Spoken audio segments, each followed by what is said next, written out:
Hi, my name is Daniela Marquez, and I'm the VP of Growth at Lovingly. Today, I have a little talk for you guys. It's called Not Every Insight is Derived from an A/B Test.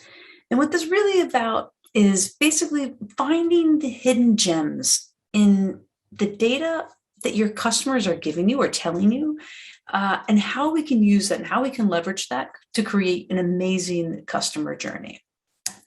So in your experimenter's toolkit, you have a lot of cool things that you can use, right? You can survey your customers, you can interview them. There's an entire suite of different types of analytics tools at your disposal, A/B testing tools. All of that is amazing and wonderful, but it kind of doesn't mean much unless you have one thing: curiosity. You have to have curiosity about what your customer's going through, what they're thinking, what they're feeling, what their motivations are, what they're really trying to do.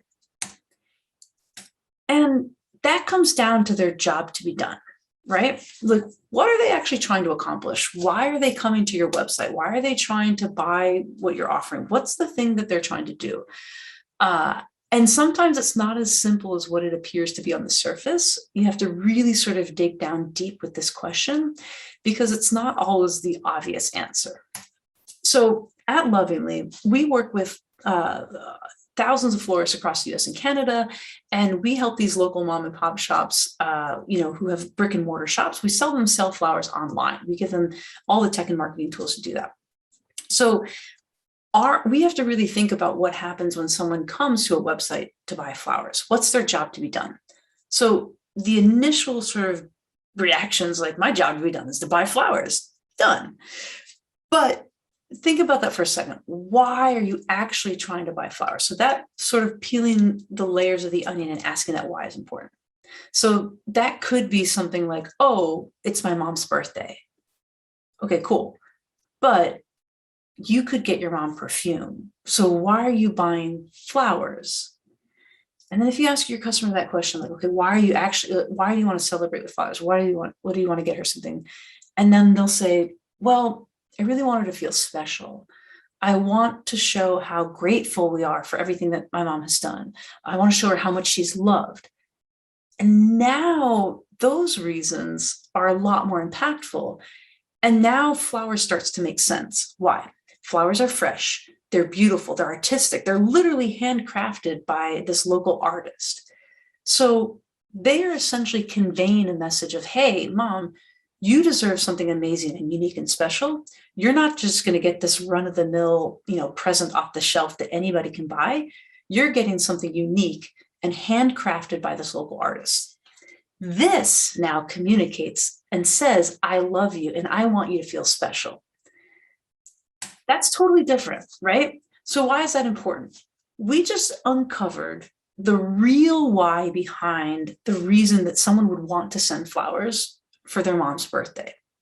So what can we actually do with that? We can take that and now mirror that on our website from a copy and design perspective, and even ads that are trying to drive traffic. So for example, imagine an ad that said, send flowers for mom's birthday.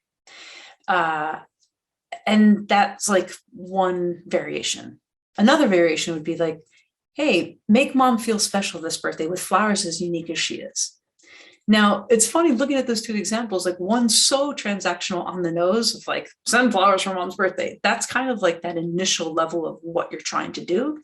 But the second one that said, make her feel special with flowers as unique as she is, that starts to mirror a little bit closer that sort of secondary or tertiary real like core reason or the true job to be done, which is I want to tell mom how special she is and how much I love her. So that ad is going to resonate more with your customers, which is kind of cool.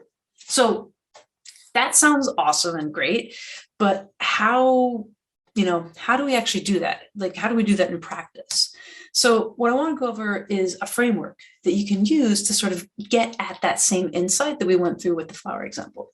So the first step is actually to map out your customer journey.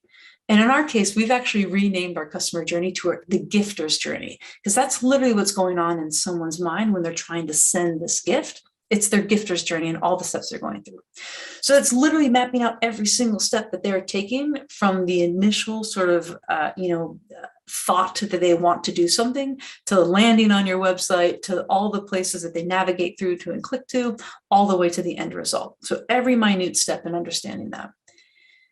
And the key there is to have that discovery of something along the way that leverages some insight or some data that your customers are giving you, whether it's a behavioral signal or something that they're literally giving you from a content perspective that you can use. And if you don't get that from something along the way, then you have to ask and use that via surveys or something like that. Now you start to gather these responses. These are true long form responses. And that's the time consuming part, because it takes time to actually go through and read all of these. But then you start to find patterns and you group them, and then you're starting to converge upon different insights. And now you can sort of relaunch a survey, if you haven't done that already, to further refine and actually validate some of the hypotheses that you've made by creating these groupings. You take that and now you launch something on your website, and now you can start testing. Now's the time to, run that A/B test with actually new visitors coming and trying that out. So just to sort of take that framework and apply it back to the flower example, what we did is we mapped out every step in the purchase online that happens when someone comes to buy flowers. And our kind of aha moment was when we realized that one of the most important steps when you're buying flowers is actually the card message, where you pause and have to say, oh crap, what am I actually feeling? What do I want to say? What do I want to convey? And we found so many brilliant things that happened in the card message, because it wasn't just happy birthday, mom, and done. It was like, hey, I really want you to feel special this time for your birthday because, you were such a role model to me, or we want to show how grateful we are for everything you've done for us. All these insights from reading the card message were eye-opening. And then we were able to sort of read those and group them and categorize them and find these patterns, whether it was by occasion or by reason, or sentiment even. And once we had those, we started to form a hypothesis about what the true job to be done is. And truthfully, for us, it depended, because based on the occasion, you can imagine a sympathy versus a birthday. There's a lot of a different sort of feel as to what you're trying to do. And then once we had those insights, then we created surveys to go back to people who were landing on the website and buying flowers, and we could sort of further refine and test even before we made any changes, so that we were getting a little closer to the mark. Once we had those, now we're pushing out, update to ads, update to the website copy, and now have that ability to sort of even have two winners and put them head to head in a test. So,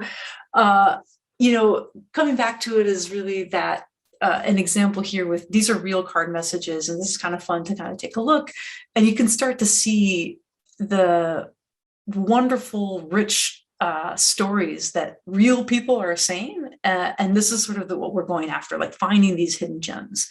So, dear mom, we wish to be there to celebrate your birthday, but sadly we can't. We hope you feel our love through this gift. So this gift is trying to communicate something. We want you to feel that specialness.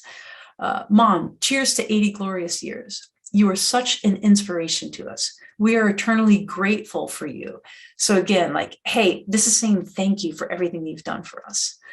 And then, love you, mama, wishing the most wonderful mom, the most wonderful day. You deserve it. I hope these brighten up your house and fill it with fragrance. So that one's funny, because that's a little bit more on the nose about the gift of the flowers, but it's again, I want you to feel special. I want this to brighten. I want you to feel really good. So just a quick recap on what we did. We started with the sort of the what, which was sort of the thing that we want from the company-centric view. We want you to send flowers. We want you to buy flowers, but really sort of translated that into what the customer is thinking, the more customer-centric view. And they're trying to communicate something. Their true job to be done is either to say thank you or to say, I want you to feel special. And in order to get to that, we really have to be curious about what our customers really want to do. That's going to allow us to find that job to be done. And it's really a precursor in order to be able to do successful experimentation, because we really have to put ourselves in the shoes of our customers. So, kind of that quick recap of the framework, understand what it is that your customers are trying to do, find out why it is that they want to do that, be able to ask why again, validate that with survey data, refine your job to be done, and then be able to put updates and then be able to test. So that's a recap, and I hope this is helpful and you can put that framework to use in your own environments and tests, and I'd love to hear how it goes. Again, my name is Daniela. You can find me on LinkedIn, and I'd love to continue the conversation. Cheers.